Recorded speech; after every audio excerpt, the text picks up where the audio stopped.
Good day mga ka-sports natin dyan. Diana May Carlos or mas kilala sa kanyang palayaw na Tots Carlos ay nagkaroon nga ng matindi na naman pambabash. Matapos kasi ng naging laban nila kahapon kontra sa Signal Super Spikers kung saan napatiklop nga ang CCS sa loob ng 5th set. Bagamat maganda naman ang naging laban nila kahapon, pero pagdating nga sa individual performance, lalo kay Tots Carlos, ay hindi nga nagustuhan ng mga manonood dahil sobrang error daw nitong si Tots Carlos. Kaya ngayon, siya daw ang nagpatalo sa team ng Creamline. Totoo nga ba ito na si Tots Carlos ang nagpatalo sa team ng CCS, or kinakailangan ba talaga siya nasisihin ng ibang mga manonood sa pagkatalo ng kanilang team? Bakit ganito na lang ang galit nila kay Tots Carlos? Alamin ang buong detalye. Pero bago ang lahat, subscribe ka muna, click ang ating notification bell para lagi kang updated sa lahat ng issue sa volleyball. Susunod na.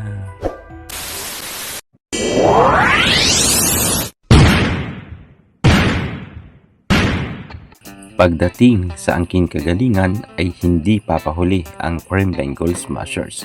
Bagamat natalo man sila ng Signal, pero hindi natin may kakaila na si Tots Carlos ay marami ng napagdaanan na game at napagtagumpayan kung saan nakamit niya na nga ang 3 times PVL MVP at nagkaroon pa siya ng isang final MVP. Makailan beses rin siyang nagkaroon ng award bilang Best Outside Hitter at Best Opposite Hitter. Kaya't hindi natin maitatanggi na talagang napakagaling ni Tots Carlos dahil sa dami na nga na kanyang nakuha or nasungkit na award.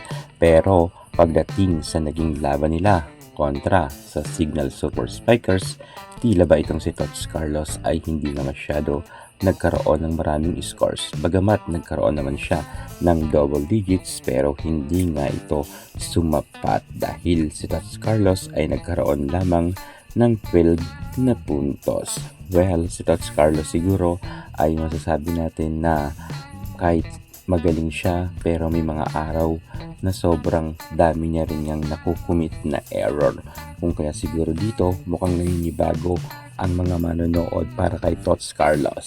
Siguro hindi lang sila sanay na ganito ang ipinupuntos ni Tots Carlos. Ang 12 points na yan para kay Tots Carlos ay mukhang hindi ito ang kanyang tunay na nilalaro dahil sanay tayo na halos 20 points pataas ang naipupuntos ni Kaloy pagdating nga sa kanilang games.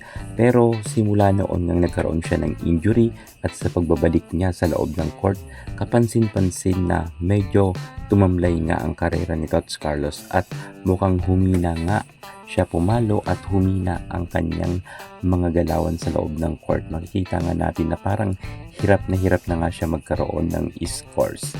Mukhang si Tots Carlos ay inaalalayan niya pa ang kanyang natamong injury ng mga nakaraan conference. Bagamat itong si Tots Carlos ay kahit may angking kagalingan at marami nang napatunayan, pero isa pa rin si Tots Carlos sa mga sinisisi ng mga netizen kung bakit natalo ang Creamline Gold Smashers. Anya kasi sabi ng karamihan na marami raw itong nagiging error. Kahit sabihin natin na naka 12 points raw itong si Tots Carlos, mas marami pa raw ang kanyang nakumit na error seka sa kanyang naipuntos, kung kaya hindi raw nanalo ang Creamline dahil sa mga crucial moment ay saka pa nagkaka-error itong si Tots Carlos. Sana raw ay hindi na raw ito nagsiserve ng mahirap na services niya. Dapat nag-play safe na lang raw siya sa kanyang mga services. Kagaya nga ni Bella Belen raw na minsan ay nag-judge ang serve raw ito, pero kapag crucial ay hindi na raw ito pinapahirapan pa or pinoporsyento ang kanyang mga services. Sa totoo lang kaya natalo ang Creamline Gold Smashers dahil rin sa kanilang kapabayaan. Sobrang dami kasi ang kanilang nagiging error. Well, hindi lang naman si Tots Carlos, kahit si Eliza Valdez Pangs Panaga ay nagkakaroon rin naman ng error. Pero kapansin-pansin natin na mas malala itong si Coach Carlos. Mas marami talaga ang kanyang nagiging error, lalo na sa kanyang mga services na talagang panay nga ito out.